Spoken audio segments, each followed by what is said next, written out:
In recent weeks, Immigration and Customs Enforcement, known as ICE, has been under intense scrutiny. Two fatal shootings in Minneapolis have triggered protests, lawsuits, and renewed debate about the agency's powers, its use of force, and its expanding role under President Donald Trump. On the 7th of January, 37-year-old Renee Nicole Good was shot and killed during an immigration enforcement operation. Less than 3 weeks later, another 37-year-old Alex Pretty was fatally shot in a separate incident involving Border Patrol. Both deaths happened in Minneapolis. Both involved federal immigration agents, and both have raised serious questions about how immigration law is being enforced and at what cost. ICE is the agency leading the Trump administration's mass deportation initiative and a central promise of President Trump's 2024 election campaign. Since returning to the White House in January 2025, President Trump has significantly expanded ICE's budget, staffing, and mission. The agency enforces immigration law, investigates undocumented immigration, and plays a key role in detaining and deporting people without legal status. ICE itself was created in 2002 after the 9/11 attacks under the Homeland Security Act. That law formed the Department of Homeland Security, or DHS, and placed ICE under its authority. Although ICE operates primarily inside the United States, it does have staff abroad.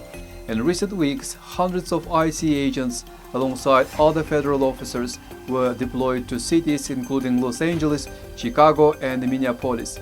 Officials say around 2,000 agents from ICE and other federal agencies were sent to Minneapolis, alongside 800 Customs and Border Protection officers, including Border Patrol.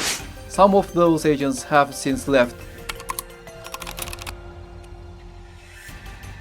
ICE agents do not have the same powers as local police, but they do have broad authority. They can stop, detain, and arrest people they suspect of being in the US illegally. However, entering a home or private space generally requires a signed judicial warrant.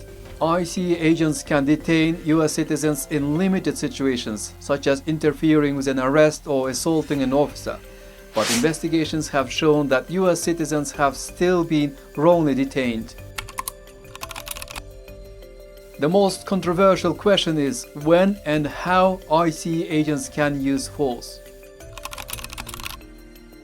Federal officers are bound by the US Constitution, federal law, and the DHS policy.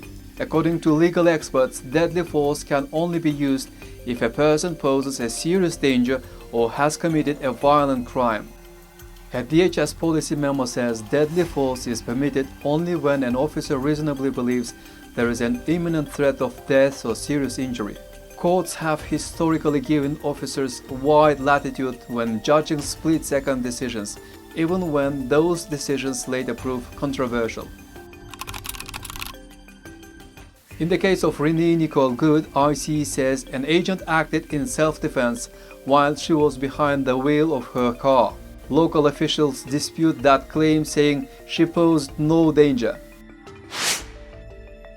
After her death, Minnesota officials sued the Trump administration in an attempt to block federal immigration operations in the state. Alex Pretty, an intensive care nurse and a US citizen, was later shot by Border Patrol agents.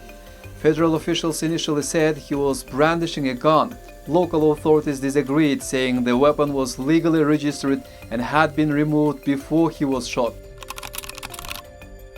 Border Patrol is part of US Customs and Border Protection. Traditionally, it operates near the southern border and ports of entry. Under President Trump, Border Patrol has expanded into interior cities, working alongside ICE during immigration enforcement operations. The two agents involved in Pretty's shooting were placed on administrative leave, and the administration has said a full investigation is underway. Since January 2025, the Trump administration says more than 600,000 people have been deported, and nearly 2 million more left voluntarily following public campaigns urging them to self-deport. People detained by ICE may be questioned and released, transferred to detention centers or deported. As of late November 2025, about 65,000 people were being held in ICE detention nationwide. Immigration lawyers say families can sometimes wait days before learning where detained relatives are being held. ICE operations have increasingly faced public resistance. Community members regularly film arrests. Some encounters have turned aggressive. Journalists and religious leaders have accused agents of excessive force during protests. ICE and Border Patrol have also been criticized for wearing masks. DHS says this is to protect agents from harassment and online targeting. Polling shows Americans are divided. A little over half of Americans support some level of deportation, but the majority say the Trump administration is going too far. Standing back and not doing anything doesn't help with, the situation. Everybody's scared, so we need to speak out. Yeah, this is first not how we treat our neighbors. The inhumanity of this Trump administration is just beyond the pale. We are better than this.